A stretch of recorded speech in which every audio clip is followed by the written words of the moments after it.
नमस्कार, good evening. Money गुरु में आपका स्वागत है। इस पर्सनल फाइनेंस शो में आज हम बातचीत करने जा रहे हैं लोन मार्केट पर। शो में पार्टिसिपेट करने के लिए मुंबई स्टूडियो में मौजूद हैं बलवंत जैन साहब, CFO अपनापैसा.com। नमस्कार बलवंत साहब, स्वागत है आपका कार्यक्रम में। आइए दर्शकों को बताते हैं कैसे पार्टिसिपेट कर सकते हैं। प्रश्न पूछने के लिए आप SMS और मेल के जरिए ज्वाइन कर सकते हैं। maniguru@zenetwork.com पर आप अपने जो भी प्रश्न हैं वो मेल कर सकते हैं। SMS के साथ अगर आप ज्वाइन करना चाहते हैं तो डिटेल्स 57575 पर आप भेज दें। मोबाइल के मैसेज बॉक्स में पहले कर्ज मेंशन कीजिएगा। आज हम बातचीत कर रहे हैं लोन मार्केट पर, तो कर्ज के साथ कंप्लीट डिटेल्स इस नंबर पर SMS कर दें। प्रश्नों का हम इंतजार करेंगे। आइए सवाल जवाब के सिलसिले को हम शुरू करते हैं। पहला प्रश्न इंक्लूड कर रहे हैं, दुर्गापुर से है। प्रश्न जयेश साहब का है और जयेश की क्वेरी एजुकेशनल लोन पर। आइए इसको एक बार हम चेक करते हैं, इनकी एग्जैक्टली क्वेरी क्या है। इन्होंने मेंशन किया, इन्होंने स्टडीज़ के लिए SBI से इनफैक्ट एजुकेशनल लोन के लिए उन्होंने ऑप्ट किया, आगे बढ़े, लेकिन यह भी जानना चाह रहे हैं इसमें इंटरेस्ट पर सब्सिडी की इनकी क्वेरी है।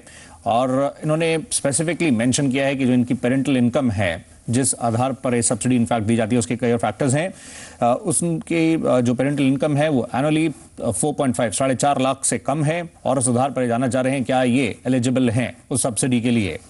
जय साहब आप लाइन पर हैं, इनसे हम कांटेक्ट अभी इस्टेब्लिश करते हैं जय साहब से। लेकिन बलवंत साहब, इसमें आप इनको अगर कुछ जो पहले एलिजिबिलिटी जिस आधार पर तय होगी इस हम देखें सब्सिडी की, फर्स्ट ऑफ ऑल इन्होंने इसको किस ईयर में ये इनफैक्ट लोन लिया है, ये एप्लीकेबल कब से है, अगर आप वो रख सकें। एंड मोर ओवर ये जो पेरेंटल इनकम की बात कर रहे हैं, क्या ये पेरेंटल इनकम ना केवल उनकी सैलरी हो, लेकिन क्योंकि वो स्पेसिफिकली कहते हैं फ्रॉम ऑल सोर्सेज, सभी सूत्रों से मिलाकर ये 4.5 लाख होनी चाहिए, उससे कम इनफैक्ट तभी एलिजिबल हैं।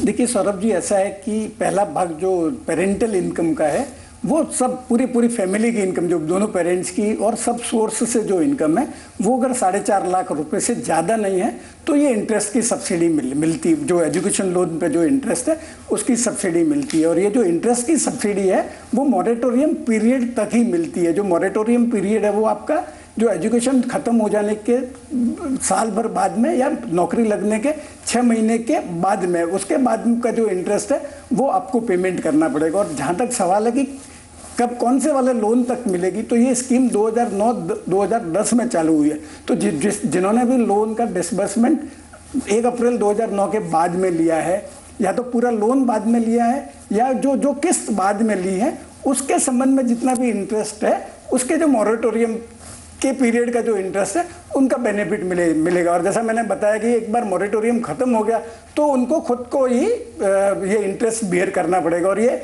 इनको क्लेम करना पड़ेगा अपनी जो बैंक है, वैसे कैनरा बैंक की इसकी मॉनिटरिंग एजेंसी है, पर उन्होंने जहाँ से लोन लिया वहाँ बैंक को इनका फैमिली का इनकम का प्रूफ देना पड़ेगा। बैंक को पूछ सकते हैं कि उनके स्टेट में कौन सी अथॉरिटी वो सर्टिफिकेट इश्यू कर सकती है, और ये normally year after year certificate लेना पड़ता है और सबमिट करना पड़ता है। तो अच्छा बलवंत साहब, जैसे हर साल का नॉर्मली अगस्त तक का टाइम रहता है, तो मेरे को लगता है अगर उनका पुराने वाले साल में अगर क्लेम नहीं किया है तो लगता है मेरे को कि शायद वो क्लेम नहीं कर पाएंगे। फिर भी वो बैंक को अप्रोच कर सकते हैं और अगर बैंक मान जाती है उनकी क्लेम एक्सेप्ट करने के लिए, आगे फॉरवर्ड करने के लिए, तो बढ़िया है। राइट, तो इस सब्सिडी को क्लेम करने के लिए भी एक टाइम फ्रेम है, जनरली उसके अकॉर्डिंगली वो मूव करता है, लेकिन फिर भी आप अपना जहाँ से आपने लोन पूरा प्रोसेस किया है उस ब्रांच में एग्जैक्टली एक बार विजिट करें। बलवंत साहब, और स्पेसिफिकली जैसे आपने कहा था ये मॉरेटोरियम पीरियड के लिए ही जो है उसके लिए एप्लीकेबल है, यानी वो मॉरेटोरियम पीरियड जब फिनिश होगा तो वो इंटरेस्ट उसके अकॉर्डिंगली जैसे वो नॉर्मली रहता है वैसे ही वो फंक्शन करेगा।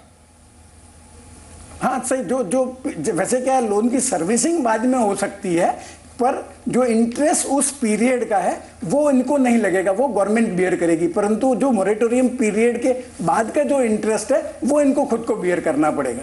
जी, आइए अब एजुकेशन लोन के बाद अगली क्वेरी की तरफ हम मूव करेंगे। मुंबई से प्रशांत देशपांडे जी का सवाल, पर्सनल लोन पर इनकी क्वेरी है। आपका स्वागत है। आप पर्सनल लोन के लिए आगे बढ़ना चाह रहे हैं लेकिन प्रॉब्लम हो रही है, आप कुछ डिटेल्स शेयर कर सकते हैं? आपका एग्जैक्टली प्रोफाइल, आप क्या एग्जैक्टली काम करते हैं? जी सर, मैं हेलो जी प्लीज बताइए। जी, मैं प्रोप्राइटरशिप कंपनी में काम करता हूँ।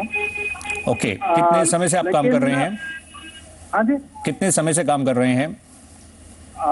काम तो ऑलमोस्ट 15 साल से कर रहा हूँ। ओके, बट प्रॉब्लम ये होता है कि अभी मैं जो जिस कंपनी में काम कर रहा हूँ वहाँ पे 3 साल से काम कर रहा हूँ। आपका अकाउंट कहाँ पर है, सैलरी अकाउंट? HDFC अकाउंट में। HDFC ओके ओके, जैसे आपने कहा यहाँ पर आप काम कर रहे हैं, आप हमें ये बता सकें इससे पहले आपने क्या कभी कोई लोन लिया है? जी नहीं, हाँ पहले एक वॉशिंग मशीन के लिए लोन लिया था। कौन सा लोन आप मेंशन कर रहे हैं? Housing home loan, okay. Machine के लिए। उसकी रीपेमेंट स्मूथली रही, कोई प्रॉब्लम तो नहीं हुई किसी प्रकार की? नहीं नहीं, कुछ प्रॉब्लम नहीं। ओके, एंड पर्सनल लोन के लिए आपने कहाँ भी अप्लाई किया, किस बैंक को आपने अप्रोच किया? HDFC में ही अप्लाई किया था। ओके, आपको क्या फीडबैक मिला?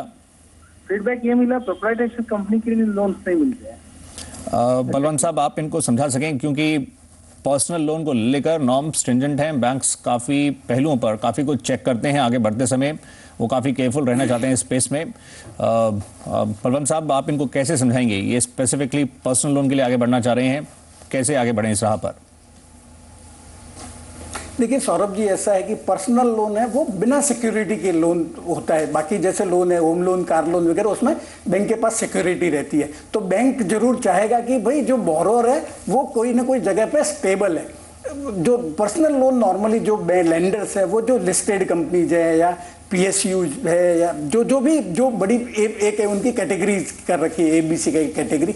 वहाँ पे क्या होता है, एक तो जो इनकम प्रूफ जो वो लोग देते हैं उसकी विश्वसनीयता होती है, और दूसरा कि वो आदमी वहाँ पे थोड़ा लंबे समय तक काम करेगा, वो भी उनको भरोसा रहता है। तो उनका जो लोन की रिकवरी की विश्वसनीयता रहती है। प्रोप्राइटरशिप का ऐसा जो लेंडर है वो कंफर्ट नहीं रहता कि आज आदमी यहाँ ये प्रोप्राइटर के यहाँ काम करता है, कल पता नहीं वहाँ होगा या नहीं होगा। तो बैंक को बहुत मुश्किल आ सकती है वो रिकवरी करने में, और चूंकि कोई सिक्योरिटी नहीं होती है, तो जैसे ये बता रहा है कि इनको नहीं मिल रहा है लोन, परंतु अगर जहां पे उनका बैंक अकाउंट है वहाँ वो अप्रोच कर सकते हैं। और अगर उनका सैलरी में से जैसे TDS वगैरह कटा है, रेगुलर इनकम टैक्स वगैरह फाइल कर रहे हैं, तो वो जो बैंक है जहाँ पे उनका सैलरी अकाउंट है वहाँ अप्रोच करेंगे तो थोड़ा बहुत लोन मिल सकता है। वैसे मेरे नॉलेज में जो HDFC बैंक है वो देती है 75,000 रुपये तक का लोन। तो आप वापस, अगर आपको 75,000 रुपये तक का ही रिक्वायरमेंट है तो आप वहाँ अप्रोच करिए, और अगर नहीं होता है तो आप apnapaisa.com की साइट पर लॉग इन करके आपकी डिटेल वगैरह डाल दीजिए। हम कोशिश करेंगे आपको पर्सनल लोन दिलवाने में।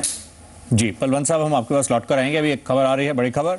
आइए पहले उसका रुख करते हैं। ये खबर है इनफैक्ट ऑयल स्पेस से, पेट्रोलियम प्रोडक्ट्स की हम बात करें। पेट्रोल के इनफैक्ट जो दाम है वो दाम घटा दिए गए हैं। घटे